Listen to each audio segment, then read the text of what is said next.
student. We are going to start part 4, the living world. In this chapter we are discussing about the mode of nutrition. Nutrition के जो different mode है उसके बारे में हम पढ़ रहे थे. फर्स्ट ऑफ ऑल हमने ऑटोट्रॉप्स के बारे में पढ़ा है. सेकेंड टर्म से हेटेरोट्रॉप्स. हेटेरोट्रॉप्स में डिफरेंट जो भी हेटेरोट्रॉपिक हैं, हेटेरोट्रॉपिक ऑर्गेनिज्म है वो डिपेंड होते हैं दूसरे ऑर्गेनिज्म में, प्लांट्स पे और अदर ऑर्गेनिज्म में. First we will discuss about the saprophyte.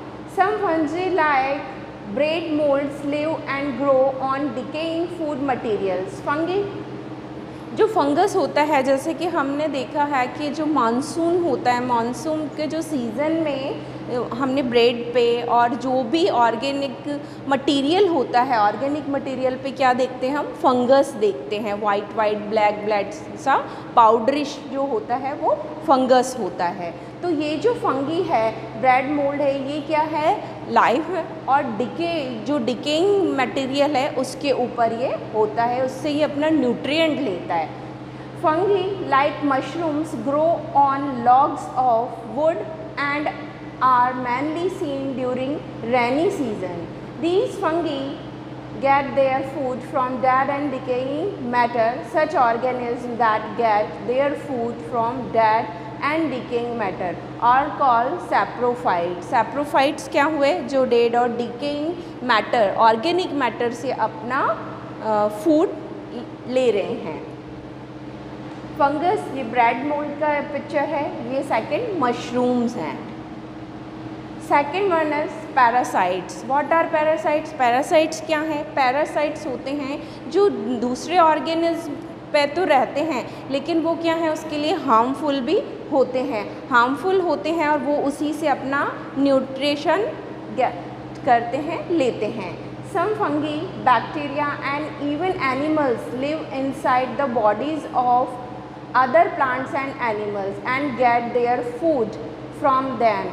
ये जो हैं फंगी भी हो सकता है, बैक्टीरिया भी हो सकता है. कहने का मतलब है कि ये क्या है? माइक्रो ऑर्गेनिज्म ही है.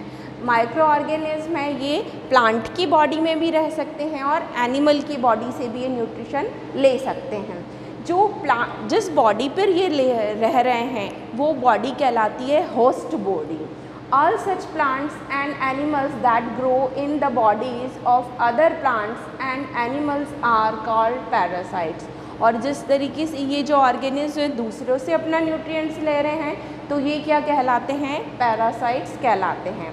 सम animals like tapeworms and roundworms. The picture of this is tapeworm and this one is roundworm. Enter in our body and cause various diseases. ये क्या है? डिजीज़ कॉजिंग एलिमेंट है, डिजीज़ कॉजिंग ऑर्गेनिज्म हैं. Tapeworm और roundworm ये हमारी body में अगर होता है तो हमारी बॉडी के इंटेस्टाइन में होता है, मोस्ट ऑफ न्यूट्रिशन ये ले लेता है, तो डेफिनेटली हमारी बॉडी कैसी हो जाएगी? वीक हो जाएगी. Malaria is also caused by a minute organism when it is present in our body. Malaria, जो मलेरिया का रीज़न है, मलेरिया क्यों होता है?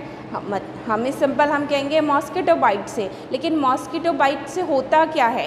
एक्चुअल में मॉस्किटो बाइट से है जो मॉस्किटो की प्रोबोसिस होती है, उसके अंदर प्रोबोसिस होती है, एक ट्यूब होती है जिससे वो हमारा ब्लड सक करता है.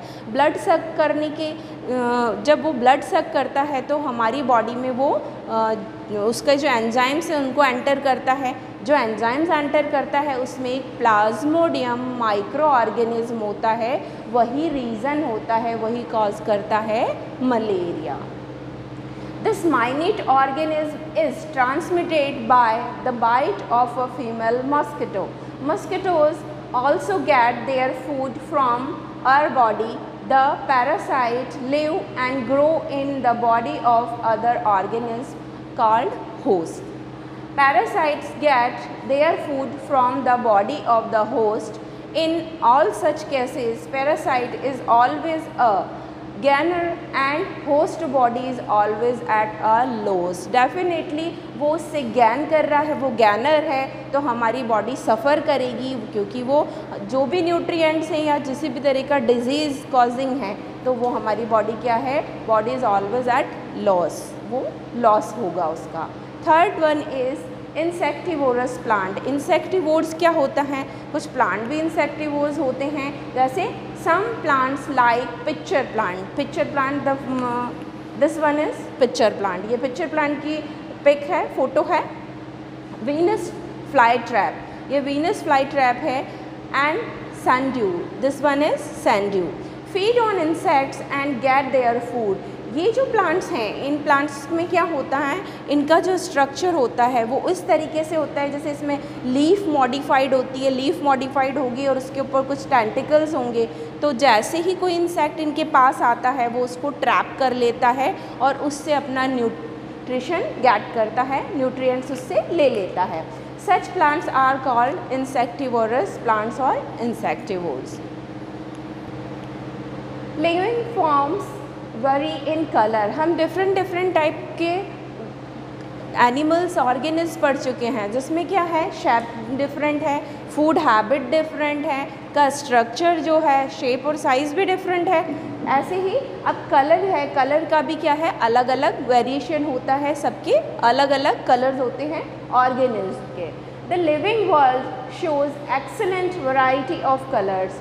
जो वर्ल्ड है हमारा पूरा बहुत अच्छे से कलरफुल है। हमने देखा हमारे आसपास जो बर्ड्स हैं वो डिफरेंट कलर्स की हैं, स्नैक्स के अलग अलग कलर होते हैं। ऐसे ही क्या है, बहुत सारे जितने भी ऑर्गेनिज्म हैं उनमें क्या है, डिफरेंट कलर्स होते हैं। ये कलर क्या करते हैं, डेफिनेटली ये अट्रैक्ट करते हैं और कुछ जो ऑर्गेनिज्म है उसके लिए भी ये बेनिफिशियल होते हैं। You must have been seen beautiful multicolored butterflies. Yeah, definitely we have seen. The feathers of peacock are very beautiful and attract all of us. The flowers are also multicolored and add beauty in our gardens and homes. Indeed, all these make our living world beautiful and colorful. जो peacock के feather हैं वो attract करते हैं। Basically ये जो attraction होता है ये मेल और फीमेल के लिए होता है अट्रैक्शन। मल्टी कलर्स जो फ्लावर होता है, फ्लावर में जो अट्रैक्शन होता है वो उसके डिस्पर्सल के लिए होता है, डिस्पर्सल के लिए होता है।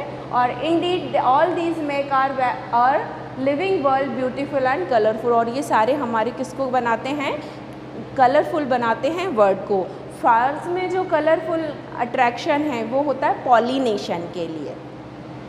इन some animals the colour and shapes help to hide them from their enemies. और कुछ एनिमल्स में क्या होता है, ये कलर और शेप जो डिफरेंट तरीके का होता है वो उनको एनिमीज से भी उनको प्रोटेक्ट करता है। जैसे लीजर्ड है, कैमेलियन है। कैमेलियन में क्या होता है, उसका जो कलर होता है, उसका कलर क्या है, वो प्लांट के अकॉर्डिंग चेंज हो जाता है, वॉल के अकॉर्डिंग चेंज हो जाता है। तो जो भी उस पर अटैक करेगा तो उसको वो अपने आप को वो हाइड कर लेता है, तो डेफिनेटली वो एनिमीज से बच जाता है। लिविंग फॉर्म्स वरी इन हैबिट्स। हैबिट जो होती है डिफरेंट हैबिट होती है। हमने फूड हैबिट अलग से पढ़ा है, लेकिन हम इसमें पढ़ेंगे कि हैबिट क्या है। कुछ एनिमल्स होते हैं जो केवल रात में ही निकलते हैं, या उनमें जैसे आउल है, आउल को केवल रात में ही हम उसको दिखाई देता है। और अलग अलग एनिमल्स हैं, उनकी हैबिट्स भी डिफरेंट होती है। वो उनके एनवायरनमेंट में उनको क्या करती हैं, अडेप्ट करती है, यानी कि वो उस तरीके से अडेप्ट होने के कारण ही उस एनवायरनमेंट में रह सकता है। जैसे ज़्यादा जहाँ सर्दी होती है, कूलिंग है, हॉट है, गर्म वेदर है, तो एनिमल्स उसी के अकॉर्डिंग अपनी हैबिट्स रखते हैं। You must have gone to the kitchen at night. If you switch on the light you might find cockroaches running around. Where do they go during the day? जो cockroaches हैं वो रात को ही आते हैं, और रात को आते हैं तो ये वो क्या हैं, नॉक्टर्नल कहलाते हैं। और दिन के समय क्या होता है, वो दिन के समय कहीं वो जहाँ भी इनके छिपने की जगह होती है वो वहाँ छिप जाते हैं। Cockroaches are active at night only. They move around and eat food only in the night.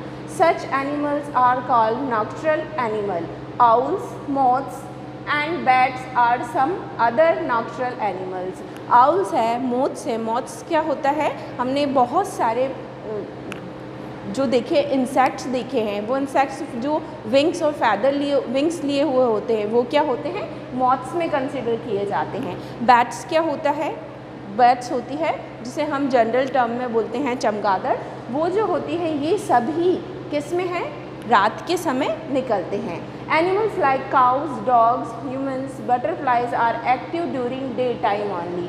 और जितने भी हम ह्यूमन बींग्स हैं, डॉग्स है, कैट्स है, बटरफ्लाइज है और बहुत सारी वैरायटी ऑफ ऑर्गेनिज्म है, सब डे टाइम में ही क्या हैं, एक्टिव होते हैं।